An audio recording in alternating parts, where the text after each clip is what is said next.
two, three. Take me out to the ball game. Take me out to the crowd.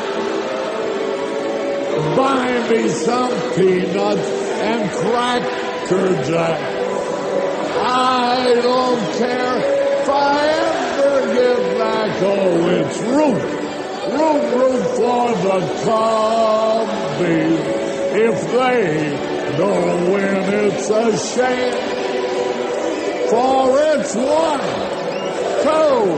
2, 3 strikes, you're out at the old ball game. Hey!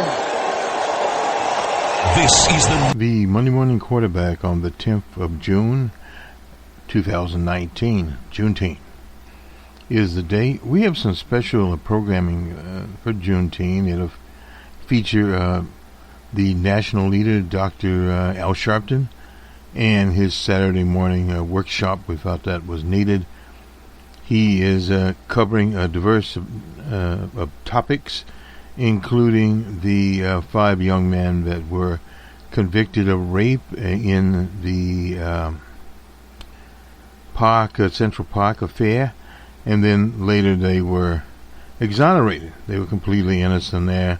DJ Trump was one of the characters that fanned the flame on that. And this is what happens when you have these right-wing pro-police movements. It's akin to Chicken Gruber's Law and Order campaign in Nazi Germany. That, of course, was a Hitler. Law and Order. Nixon had it, Law and Order. It is a reaction to. But that structure is in place to this day. This is why we have not only people like the Central Park 5 that were framed up, and now there's a movie out there, Ava DuVernay, the movie about the Central Park 5, and Dr. Sharpton illustrates it brilliantly. And one of the defendants there, after he was released, couldn't get a job anywhere, and he was at the National Action Network. So that's what people have to remember about the work course of Dr. Sharpton as the national leader. And we encourage people to watch his various productions where he is. He gave 4 or 5 commencement addresses over the weekend, one at Medgar Evers College. That was where the late Dr. Biddy Shabazz was one of the professors there at Medgar Evers in New York. And we'll pick up some very interesting information from Charlie Cook, one of the best handicappers out there, the Cook Report. Amy Walder is there, and then we'll look at some studies. We'll look at a little background on where the 2020 election, 2018 election, and see where we go with it. The Salt Spring Company out of Des Moines, Iowa, has a new poll out on the Iowa caucuses, and it is very interesting. Joe Lunchbox Biden is coming down to earth instead of leading by 15, 16, and whatever they had him leading by. In many polls, he's up by 8. One of the problems with the way that they're handling a lunchbox, a lunch pail, or whatever you want to call him, Joe Biden, is by limiting his appearances and trying to carefully craft his speeches, his appearances, etc. That does not work in the age of social media. They tried something similar to that, the choreographed campaign with Hillary Rodham Clinton. But Hillary Rodham Clinton had been out there much more, and of course Biden has a very long record. When he was chairman of the Judiciary Committee, an example was the Hyde Amendment that prohibits federal funds for abortion. He had supported. Of course, he is a Catholic, and so was Brother John Kerry. But that is a position within the Democratic Party that is not a good position to be in. We'll hear from Amy Klobuchar, and she'll be talking about that. She was on the meet the CBS Face the Nation program out of Iowa, and she was talking about the various candidates and where the parties are and how the abortion issue is handled in the Democratic Party. And basically, if you look at the polling, most Americans polled by a small majority are quote-unquote pro-choice. That doesn't necessarily mean they're pro-abortion. We at this mic are pro-abortion. Let's just get that straight. But by using that particular phrase, pro-choice, a woman's right to choose, yes. But the only problem that is faced now by the movement, the pro-choice movement, is the Supreme Court. The Supreme Court will return next year, the election year 2020, and there are some cases going there that they can use the proverbial ice pick on Roe v. Wade, or they can just eliminate Roe v. Wade, and then it's over. That would stand for perhaps 5, 10, or 15 years, depending on the court, who retires, who dies, etc., and whom they are replaced with. So you have that situation. This is back to the old political consultant and the blackboard, chalkboard, or what do you want to call it, whiteboard, where you have a number of issues and you go down A, B, C, D. For instance, health care is an issue, abortion is an issue, war and peace, whatever. And you start wiping off issues that are taken out of a lexicon. Now, the anti-abortion people are, of course, the most active, most dedicated. They have been the ones that feeding into the Republican Party. It's just a Republican Party era issue. It used to be the budget and budget deficits, and that disappeared on the DJ Trump. So in other words, there's some shifts in what the Republican Party features. They're running up deficits because that's what they need to do. So that landscape is changing. However, the nation, it's an interesting situation there by, say, law and order, pro-police stance in many communities. DJ Trump standing with police officers. The recent trial we covered out in the Midwest city of Minneapolis, a copper there being tried for literally murdering a woman, and some had the audacity to support asking that he get a probation or house arrest. That's farcical. He got not what he deserved, but he got. That's it's an old term there, and we'll leave it at that. Is 12.5 years. Is 12.5 years. But the point I'm trying to make is that type of thinking is what has fueled the DJ Trump operation. And until that goes away, and Amy Klobuchar talked about, not on that issue, but she was talking about Citizens United.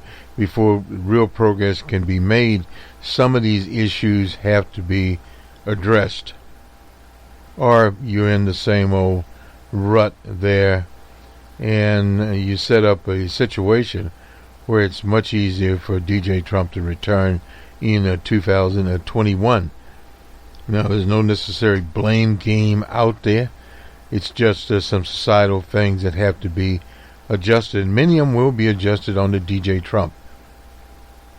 To the international scene, briefly there in the Sudan, they are killing people. They were trying to reach a peaceful settlement. The Ethiopian leader was there, but yet the opposition that were there with him were then arrested.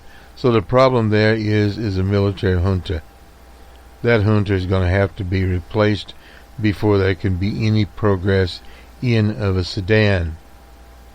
On the other front, in Hong Kong, very large demonstration there over a new draft expedition of law that would allow people to be extradited back to Beijing. Effectively, what would happen there. That's one of the things that sort of, as they say, popped up That's been going on a very, very long time. And many Western countries have been encouraging that type of division within China. Where that goes, we don't know.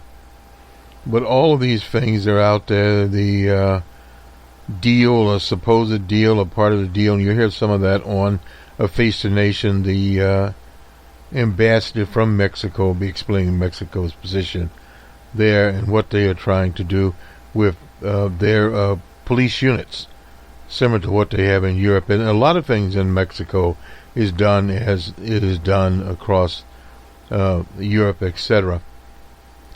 But the special police forces, sort of like the gendarmes in France, etc., are the ones that are at the borders trying to deal with people that are coming into Mexico, and what resources they have to deal with them is very interesting. And in this is where a little quarterbacking comes in the presentation on Face the Nation. They were talking about spikes in of immigrants moving into the U.S. up and down. Will the wall actually deter people? Well, they have razor wire there, but people will figure out either to go over or under the wall, and it's a very long wall. So some places will be more secure than other places with a steel wall there. That is really not the problem to be addressed, but in the election. And one other note on this election before we get into the statistical part of it, DJ Trump is running this election against socialism. In 2016 election, he was running against President Obama. I was looking at a group with some people on Facebook out of Chicago that were talking about President Obama and what he did not do for Chicago. Well, the whole issue there is President Obama is not in the White House now. He's out of the White House, has a 70% approval rating. And at the same time, he is coming on to Spotify. Incidentally, you can get us there also. But he has a lucrative contract, so he has big pipes to run. But as far as aid to Chicago, aid to Newark, aid to any city, that is part of the Republican package now under DJ.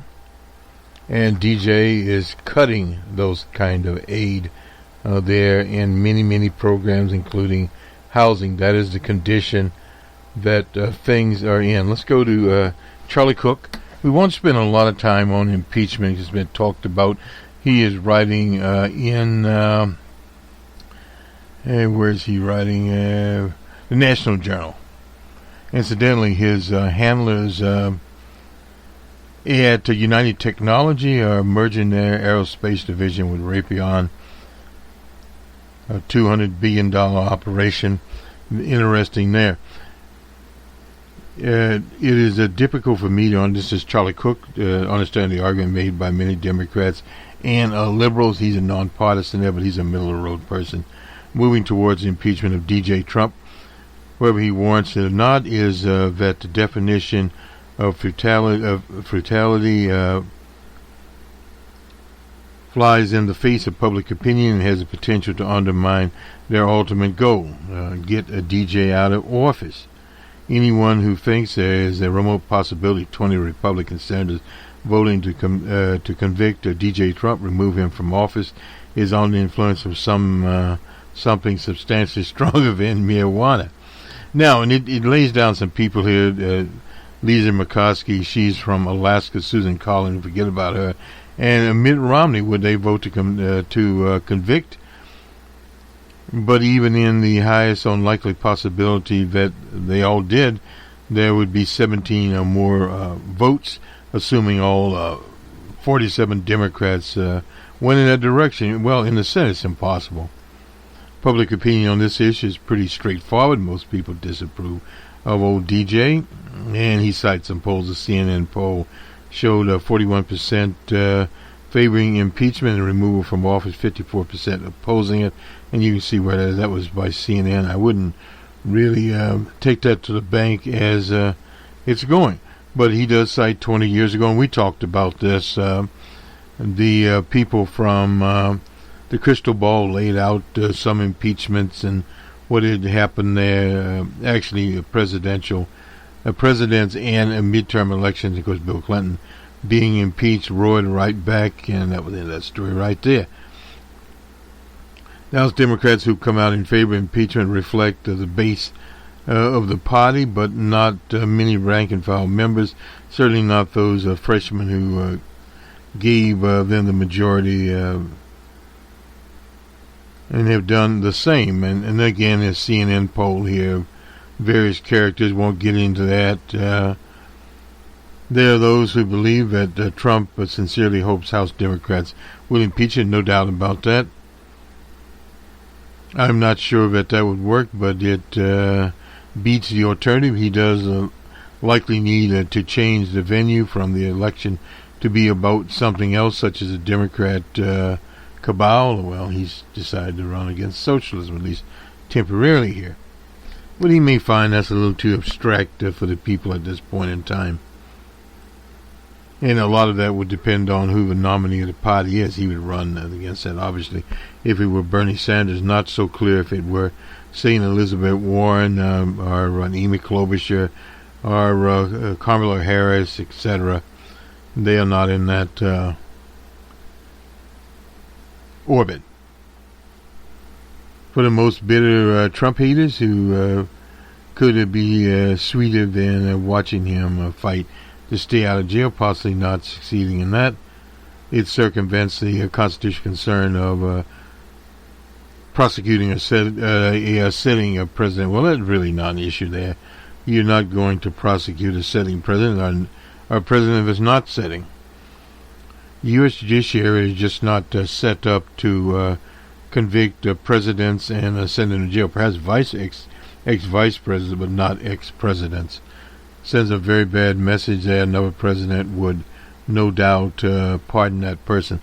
Let's go to Amy Walter. Our voters' opinions on Trump is stable as they seem. Great irony of DJ's presidency is one built on chaos and drama. Well, that's deliberate.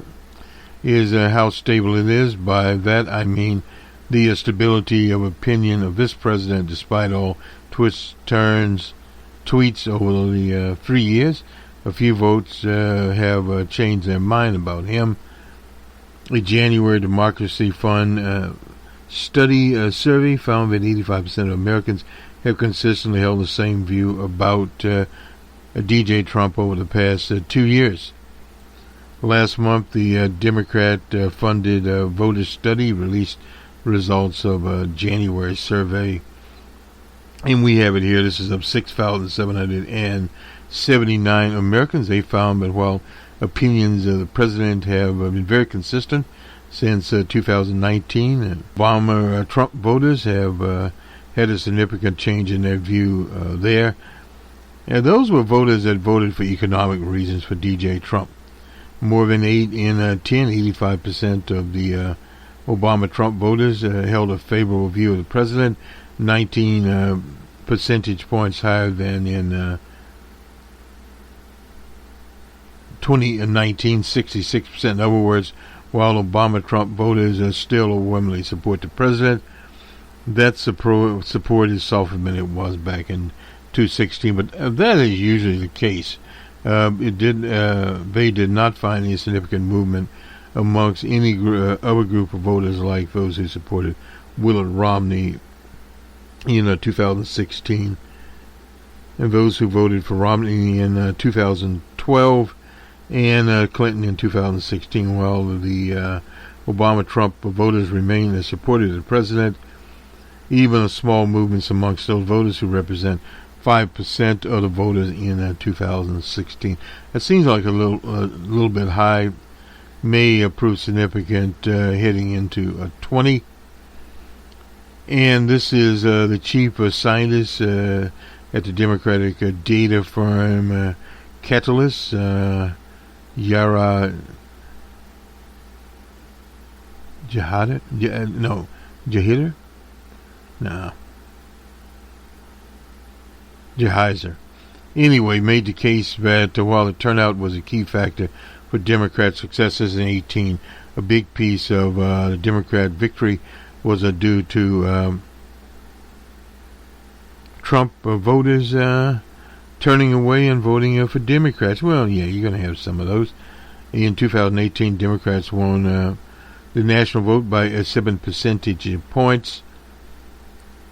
His analysis finds that 90% of that 5% difference in voting margin came from voters who supported DJ Trump. It's not unusual there. Jehizer and the fund suggests that the Obama-Trump cohorts is not monolithic. Well, no group is usually monolithic. And, of course, it's important to remember that the 2018 election did not include Trump on the ballot, no doubt about that. Or it would have been more disastrous than it was. And another one here, what Republicans need to know, opinion and intentions to vote. The president has been remarkably stable for the last 2.5 years, and I don't see any reason why they won't hold a study for the next 17 months. Even so, this doesn't mean there aren't voters out there who are holding conflicting, complicated views of the president, as one Democratic strategist said to me. This is Amy Walter here. While ticket splitting may no longer be as prevalent as it has been historically, it doesn't mean that ticket splitting doesn't exist. A very correct indeed there. Now let's go to, I'll spend a lot of time on this PowerPoint presentation. This is just opinion strategies, what Republicans need to know as we move to 2020 election. This was in June of 2019. The first step will be on learning every concept that you have of likely voting in context of 2020. The demographic composition of electorate will more closely resemble all registered voters, with likely new percentages of non-European voters. And this is some of what is going on here. And let me see what this. Interest in elections. Presidential years, this was 72%, and that was in 2016. 70, not as much. Mid-October and mid-October 2012 was 17%. In 2008, there are a lot of people out there. That was 87% there, and it was also 82% in October of 2004. That was G.W. Bush. Off year right now, 69% according to this PowerPoint presentation here. Even with this upcoming record turnout, the Republican Party, while not in great shape, is still in a competitive position there. And this just talks about, this is 2018 vote, Republican voters, the total here 49.4, Democrats for 53.4, that is an 8.6 difference there. In the Cook swing districts report, 18%, the Republicans had 48.7, and the Democrats had 49.9, and that is a 1.2 difference there. Feelings towards the Republicans' Democratic Party over time by European voters. If we Republican Party positive there was is in 2010, 35%. Negative was 29%. 2012, 40% of Europeans had a positive and 39% a negative. And 2014, this is on Barack Obama, 31% and 42% had a negative.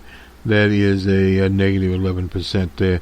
2018, 49% of Europeans 39% had a positive and 41% a negative. That is a negative too. And this year, 42% of Europeans have a positively favored, I should say, to the Republican Party, whereas 38 are negative, that is plus 4% there. Now with the Democratic Party in 2010, 31% had a positive image and 49% a negative image. This is Europeans. 2016, 30% a positive and 50% a negative. You can see where it grew. That was a negative 20% swing there. And in 2018, 31% to the Democratic Party, 47% a negative. That's a negative 16%. And now 29% to the Democratic Party have a positive reading there, and 46% as 17. Now, if you compare that to 2010, that would have been in the 2 years of Barack Obama. It was 31% there, and you can see where this is going. From our focus groups, Alexander Ocasio-Cortez is becoming the defining image of today's Democratic Party. And this is how the people voted here. And their images of her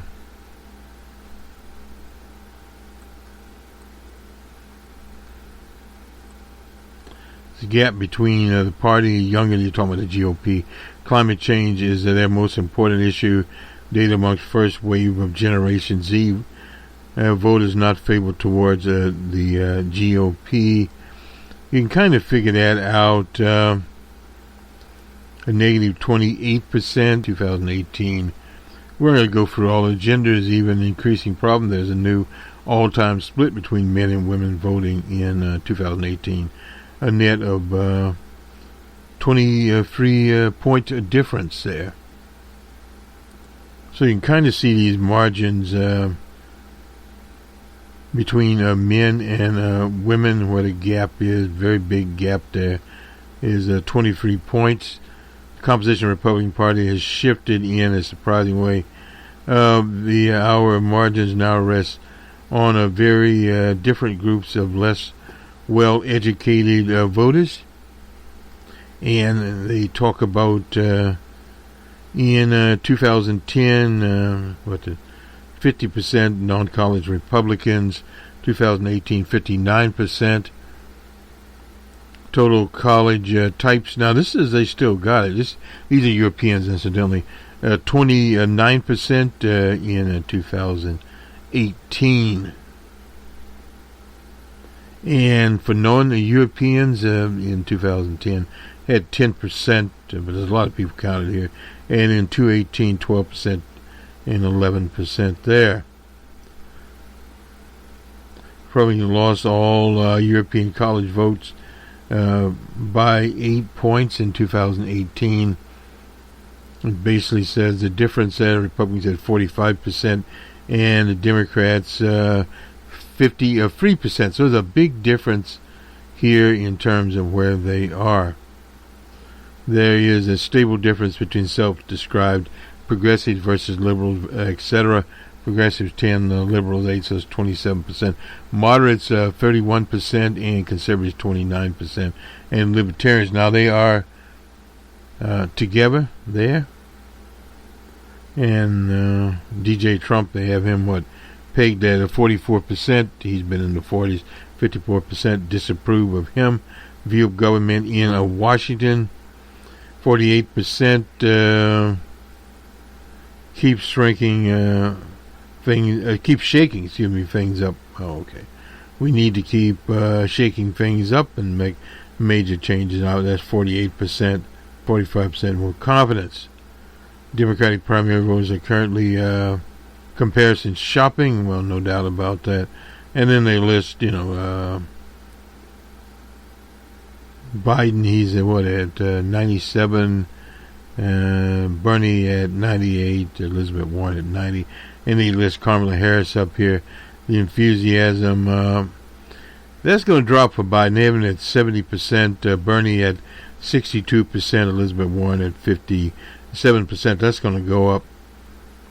And amongst primary voters, able to rate 77% for Beto O'Rourke. I won't even mess with the rest of these. Some candidate ratings here, able to rate 100% there. This is on DJ Trump, 41%. Enthusiastic or comfortable. Reserved or uncomfortable, 59%. These are all voters here.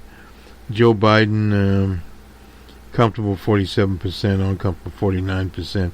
Bernie, 37% and 58% uncomfortable. Kamala Harris, a little different there. Beto, 23 and 41. And Elizabeth Warren, 30 and let's see here. In what, oops. Oh, this is, in what framing of the 2020 election, a look at a response to definition of socialism. The country would be better off if our political economic system were more socialist, including taxing the wealth, more pay to social programs, nationalizing healthcare, etc. And agreed 41%, disagreed 51%. Republicans only 14%, 83% disagreed. And, oops. And these are independents, 37%, 59% there.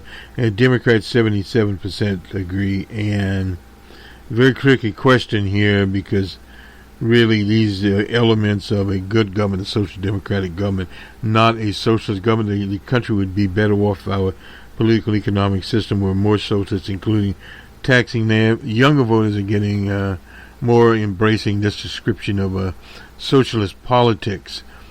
One of the things they're going to have to define this election, what is socialistic and what social democrats are actually doing.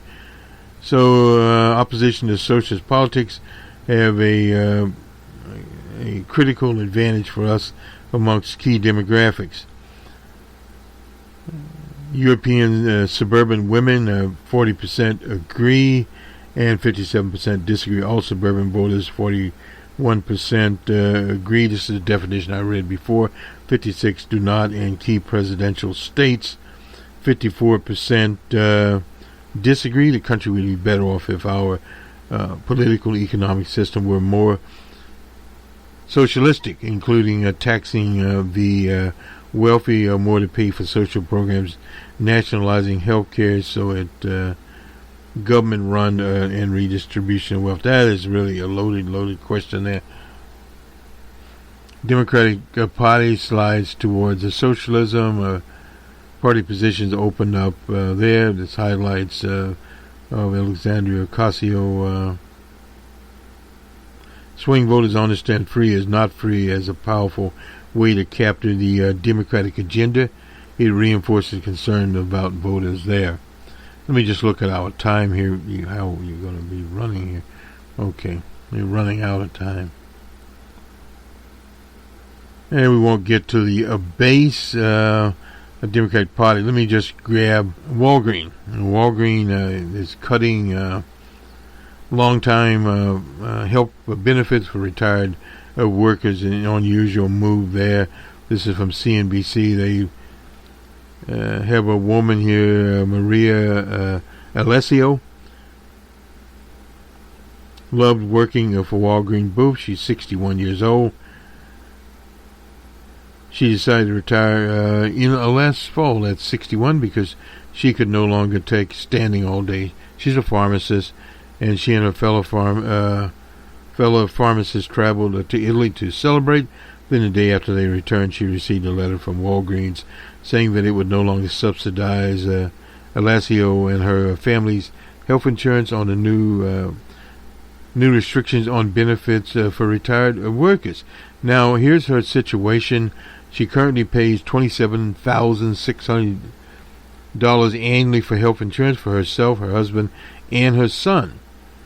And Walgreens paid $10,800 of which were covered by them. She was totally shocked. Poor woman, probably had to go back to work.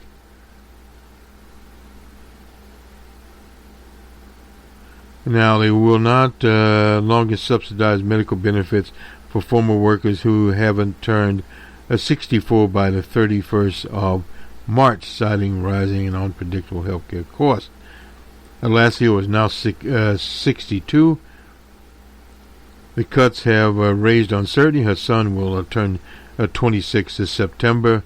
Bought his own insurance this month, and her husband will be eligible for Medicare next year. That's next year, so that means he'll be 65. So that should help her bring her total costs down. And there are 550 of these retirees out there, and this is what is called retiring at the wrong time. Pre-65, I don't think it's unusual to take people who already have a subsidy right now and eliminate that subsidy. Derek Guyton, he's a partner in some healthcare and benefits business.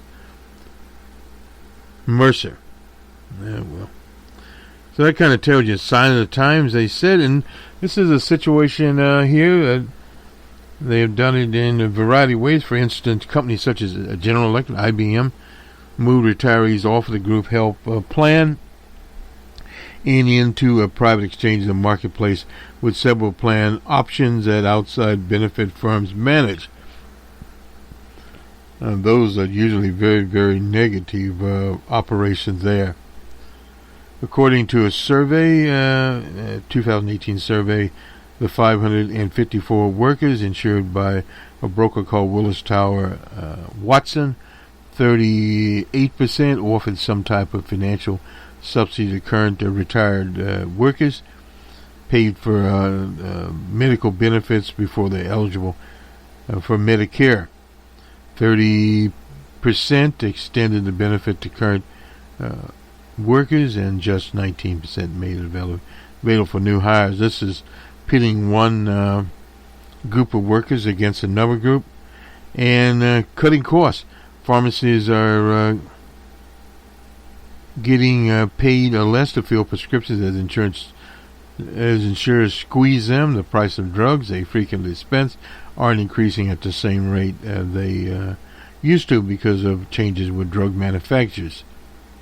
People aren't buying as much candy and soap. They're buying on Amazon. Well, it costs too damn much to buy candy and soap from the Walgreens and CVS's of the world. Walgreens has increased some benefits for current workers, even though it's cutting retirees' subsidies there. For instance, last year it invested $100 million to boost pay for more than 100,000 store workers. Well, they weren't paying very much in the first place. So, in this up, CNBC is where this particular article could be found. And let's now go to ESPN and do the sports. This is, in fact, the Monday morning quarterback. We don't want to be left out of here.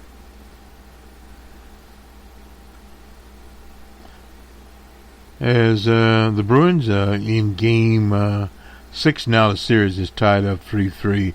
The Bruins won that game over the Blues 5-1. Actually, that was in St. Louis. Now it returns to Boston. Not a good sign.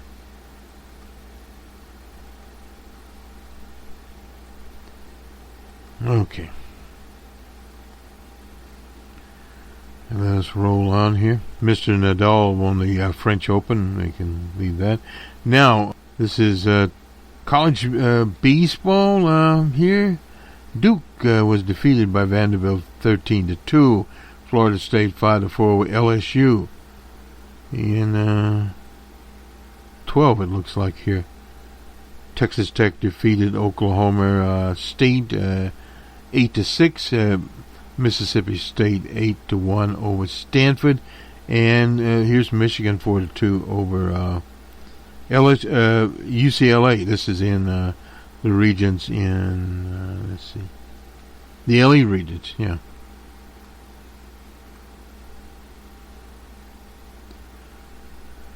And where we go? Oh, well, it's a Canadian Open. McElroy is ahead in that particular one, and where else? Lewis Hamilton, he won the Canadian Grand Prix in a dispute, although he didn't cross the finish line first. And in the FIBA Women's World Cup, Italy 2-1 over Australia, and Brazil shut out Jamaica 3-0. And England 2-1 over Scotland. Football is a big there.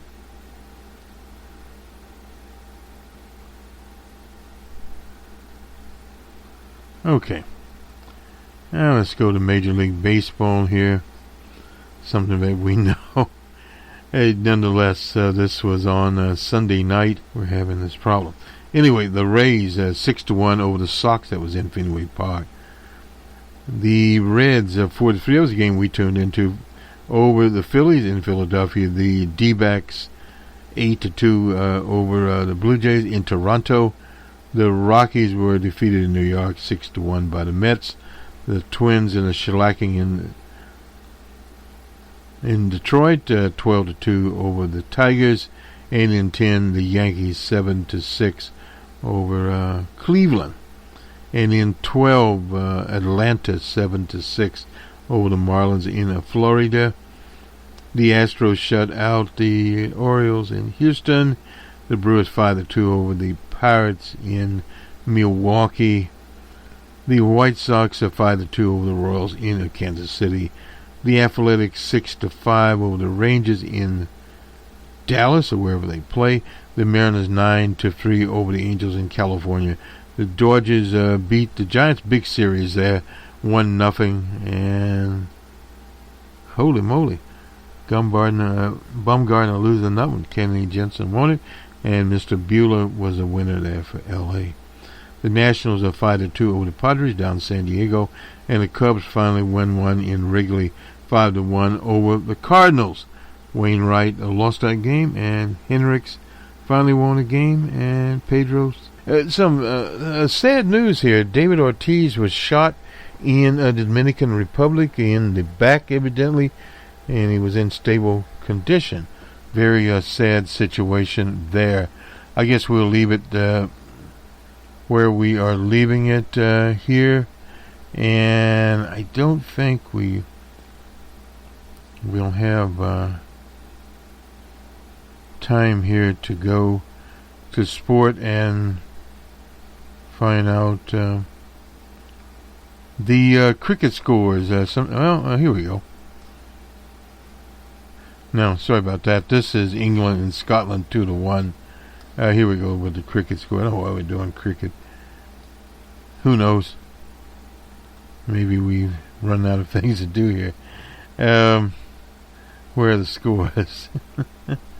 Let's see. India beat Australia. That we can tell you. And you claimed a convincing 36 runs over Australia. And who else do we see here with cricket? Cricket's kind of an interesting game, just in terms of runs and whatever else that they do. Here's some scores. Oh, whoops. We need Sunday. Anyway, we already gave India, Australia, and that was what, 352 there, to 316 for Australia and England. These are the women, the results there, 233. And 7, that's England, and the West Indies, 7 and 6. So that is all we have for the Monday morning quarterback Boston Red, the Jerry Pippin Memorial broadcast booth. Good day. And we have a special Juneteenth program. We also have Numbers Man. That is on our Numbers Man channel. This Week in Economics. We talk about the job creation, and we also got into what Walgreens was doing with pensions, a case for Medicare for All. It's getting to be a very serious situation, and will get to be a more serious situation there. And we also have production. We had finished, but we had some problems with sound. The Noor trial and the sentencing of Noor for the murder of Justine Ruchek Demon. We'll see where that goes. Anyway, good day. And there is a Des Moines Register poll out this morning. 24% of Democrats likely to participate in the February 3rd Iowa caucus support former Vice President Joe Biden as their first choice. Vermont Senator Bernie Sanders comes in second with 16% of support. Massachusetts Senator Elizabeth Warren and South Bend, Indiana Mayor Pete Buttigieg are right behind him at 15 and 14% respectively. California Senator Kamala Harris comes in at 7%. Minnesota Senator Amy Klobuchar and former Texas Congressman Beto O'Rourke are both at 2%, with the rest of the field getting 1% or less. We go now to one of those candidates campaigning in Iowa today, Senator Amy Klobuchar, who is in Cedar Rapids. Senator. Hey, Margaret. Good to talk to you today. We just went through those polls. Are there just too many candidates running? Why do you think only a handful are actually breaking through? Well, first of all, I am happy to be in the top 6 and ahead of 18 people. And we've got a long campaign ahead of us.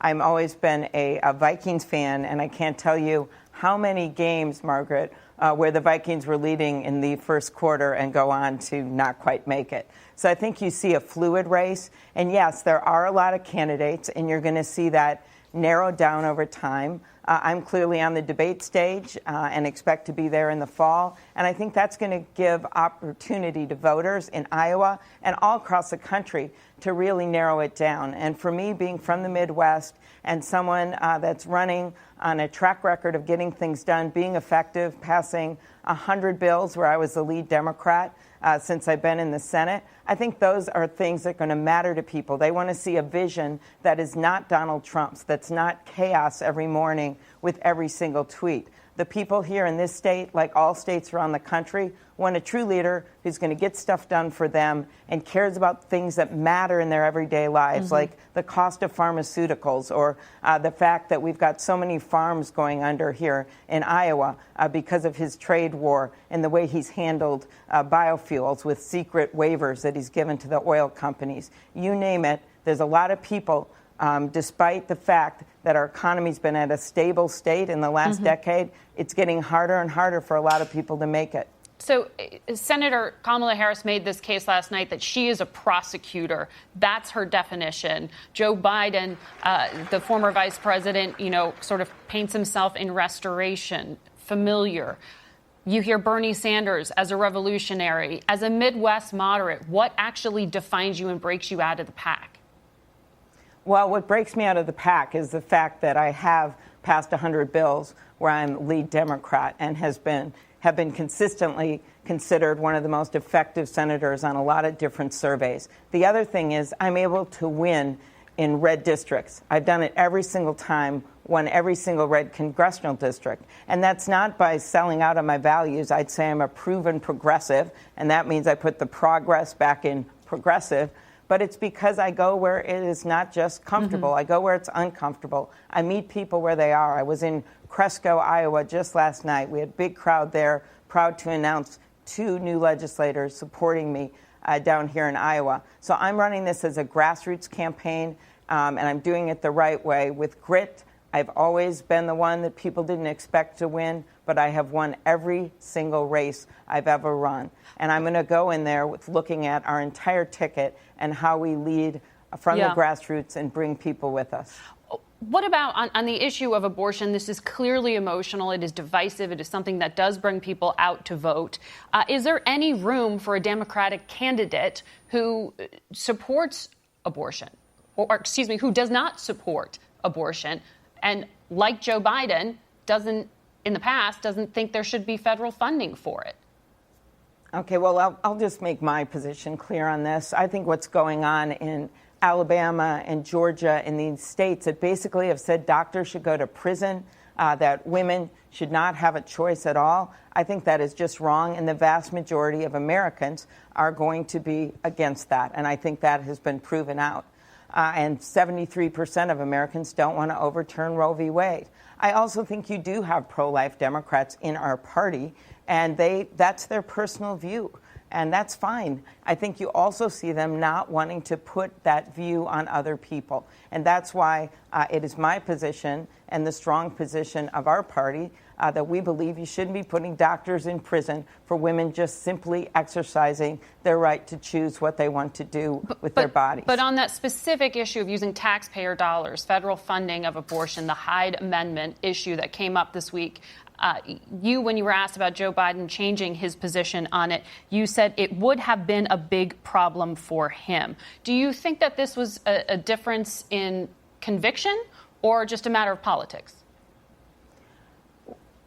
Look at the numbers here, Margaret. We have a number of states that already, including my own by order of the Supreme Court, have said it's not fair that women who don't have as much money don't have the same choices as women who are wealthy. That's basically what the issue is here. And those states that have given that right to those women actually have also seen decreases in abortion. So for me, the goal is this.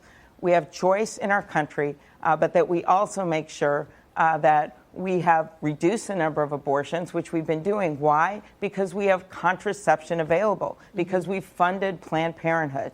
So for me, I didn't agree with Joe Biden's position. I'm glad he changed it. It has long been my position.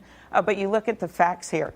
We have reduced the number of abortions by funding Planned Parenthood. And we have a president that I want to replace who doesn't even support funding Planned Parenthood, where 1 out of 5 women sometime in their lifetime go to get their health care.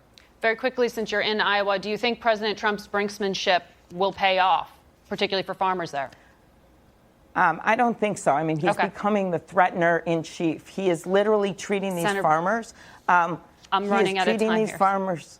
Okay, they're poker chips, basically, at one of his bankrupt casinos. I think it's wrong, and I think that we should have a consistent, strong trade policy that works for everyone in America.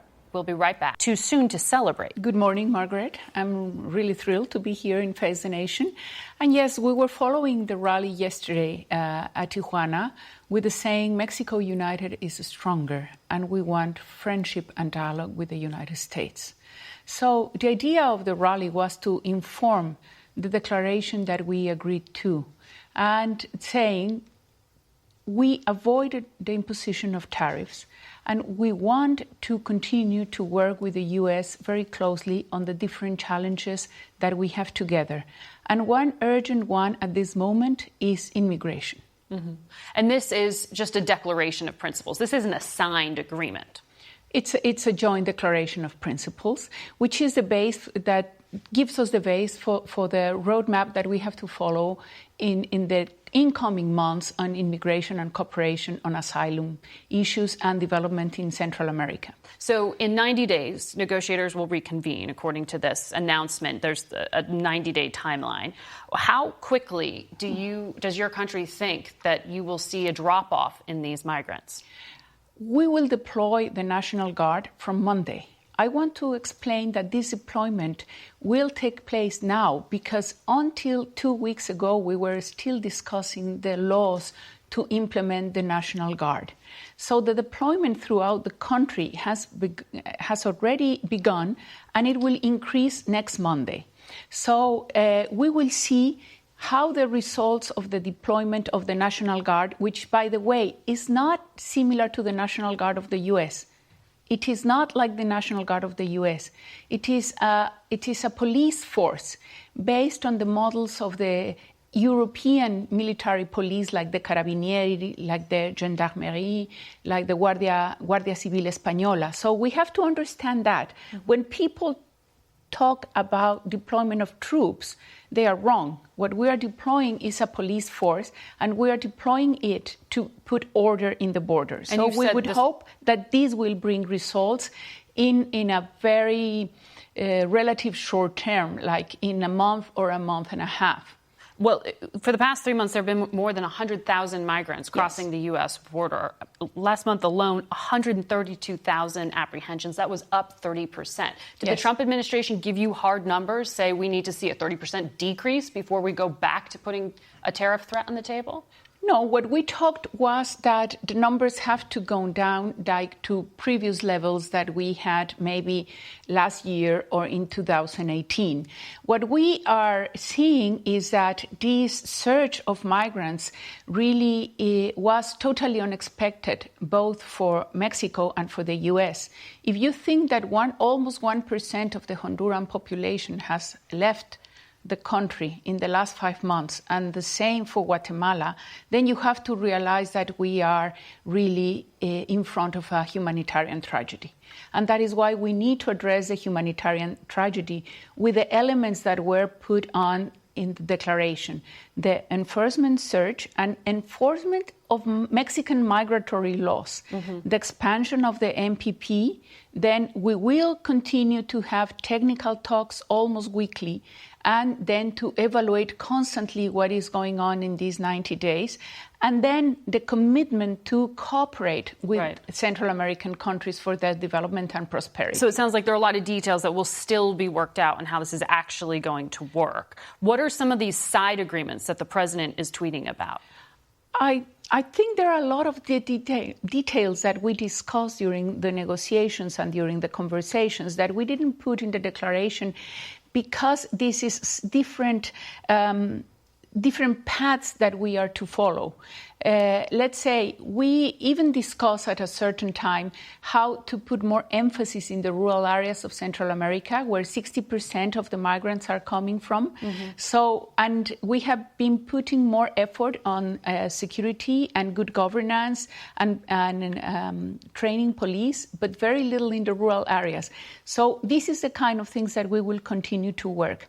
Very quickly, though, was there any kind of agreement by your government to buy agricultural products? It is our understanding that without tariffs and with USMCA ratification, there will be an increased rates both in agricultural products and manufactured products. But even nothing that was actually agreed to as part of this negotiation, because the president's been tweeting saying that Mexico agreed to buy all sorts of agricultural products.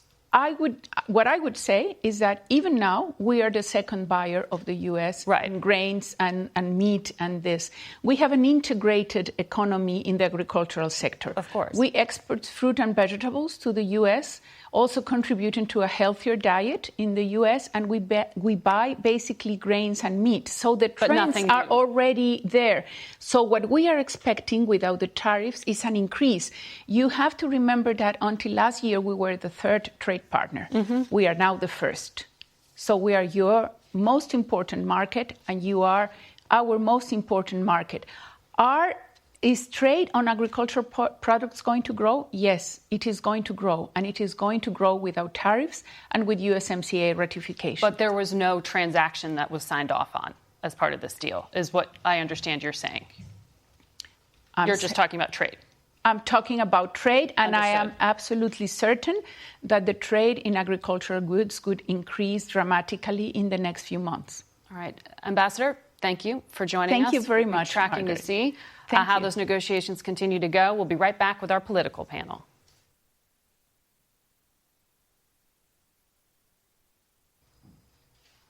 It's time now for some analysis from our political panel. Mark Landler is a White House correspondent at the New York Times and soon-to-be London bureau chief.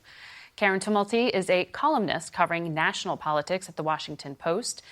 David Nakamura is also at the Post, and he covers the White House.